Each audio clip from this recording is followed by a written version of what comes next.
এদের দেখো, ইনু মিনু আর শিনু, যখনই এদের দেখবে আমি বাড়ি ফিরবো তখনই এরা তিনজনে এসে এরকমভাবে শুয়ে পড়বে।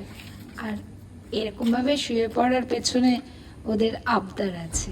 সেই আবদারটা হলো বিস্কিট খাওয়াতে হবে। বিস্কিট খেতে ওরা প্রচণ্ড ভালোবাসে। আর সবচেয়ে বড় কথা হলো ওরা ডাইজেস্টিভ বিস্কিটটা খেতে ভীষণ ভালোবাসে। ও যখনই আসি তখনই প্রথমে এরকম করে শুয়ে অনেক আদর দেখাবে, আদর দেখিয়ে টেকিয়ে এত কেরিকেচার দেখাবে, লেজ নাড়াবে, সমস্ত কিছু করার পর জানে যে ওরা বিস্কিট পাবে। আর এদের অবশ্যই এদের এই অভ্যেসটা এসেছে ওর মায়ের কাছ থেকে। ওর মাও সেম এরকমই করে। ওর মায়েরও স্বভাব হলো যে মানে আদর নেবে, আদর নেওয়ার জন্যই এরকমভাবে শুয়ে পড়ে। আর যদি আদর না দাও তাহলে বিস্কিট দাও।